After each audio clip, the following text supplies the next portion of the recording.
What's up everybody and welcome to another episode of Raudeza Reviews. I'm Raudeza. So as you guys know, I'm a really big fan of The Mandalorian. Yeah, people there have their opinions about it, but nevertheless, overall I thought it was a good show. And I also love Ashoka Tano, and if you've been watching the channel, you know that we've reviewed several figures on this channel related to her and her storyline. And it's a very interesting one. She certainly hasn't had an easy life, and several times have had to kind of reevaluate her place within the Jedi Order. Ashoka Tano is a very interesting figure because she brings up some very interesting themes, some very interesting philosophical themes about the Jedi Order and what their place as Guardians in the Galaxy is. Guardians of the Galaxy, I just recently saw Volume 3, it was really awesome. But the point that I'm trying to make is that she is a very interesting character, her storyline and her arcs are fascinating, and if you watch the animated series, you'll know how perfect and complete that series was, and in terms of her growth, right? As fans of the series, and if you've been following the interwebs lately, you'll know that Ashoka Tano is going to have her own spin-off show coming out and debuting later this month, which I'm pretty excited about. I actually saw the trailer the other day, or rewatched it, and I was pretty excited at what's going to happen possibly.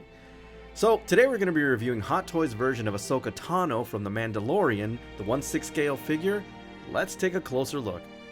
I think that Rosario Dawson was possibly the most perfect casting choice for Ashoka Tano. Not only does she really look like her, but she has very unique facial features that really lends itself to this character. Now this is a perfect recreation of what we see in the show. I mean, I gotta give kudos to the sculpt. Everything is done very well here. The skin tone is fantastic, the headdress is amazing, the eyes are wonderful, and the cool thing about it is it has the purse system, and I actually manipulated it this time so it looks a little bit more lifelike. Overall, perfect here. Now the midsection and upper torso of this piece really impressed me.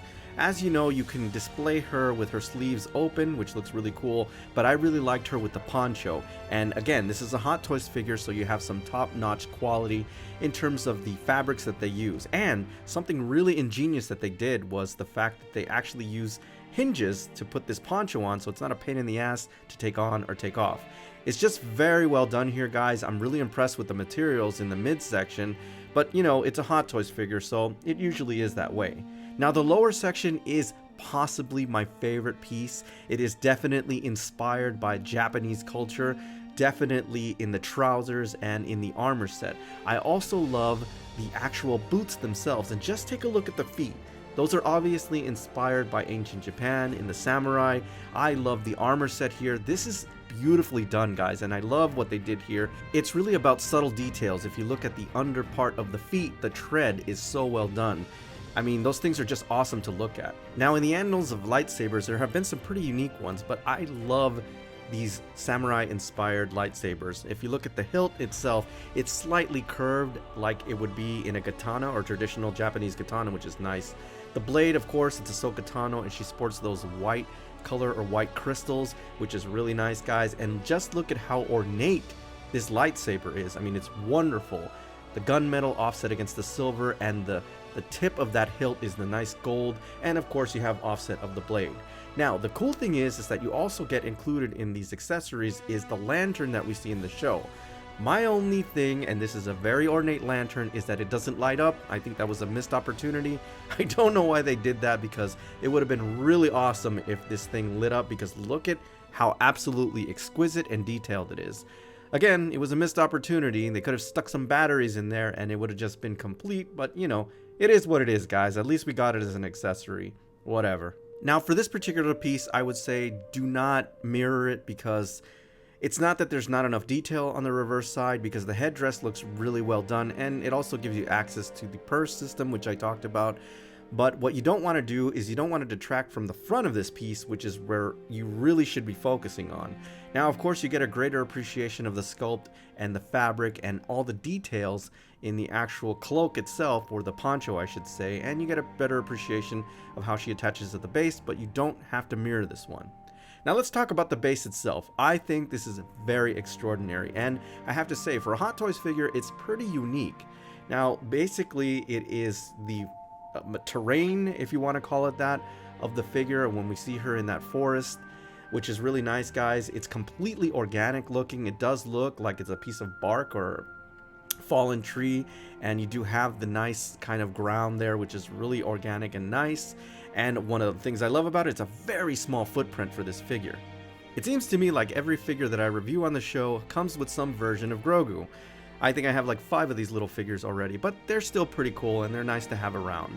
Now, this is a fully functional figure in terms of the articulation. You can move the head, the arms, etc., and somewhat of the feet. It's very detailed, guys, and I have to say, every iteration in terms of the sculpt with every figure that it comes out with is getting better and better. So, you know, it's a nice accessory to have and certainly fits with Ahsoka.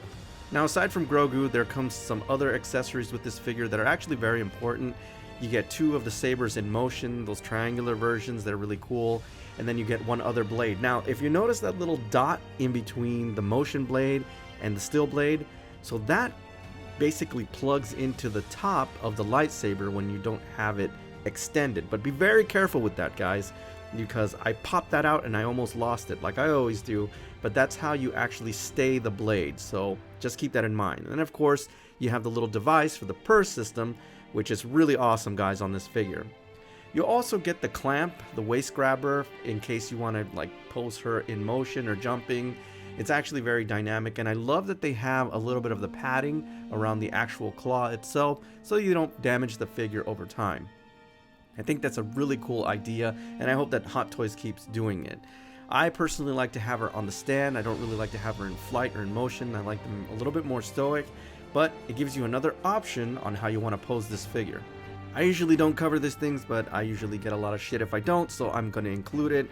You also get this really cool accessory. It's like an insert cardboard thing for like a diorama display, which is basically the backdrop of where we see Ahsoka in the forest, or in that kind of rainforest that she's in where we find her in the series.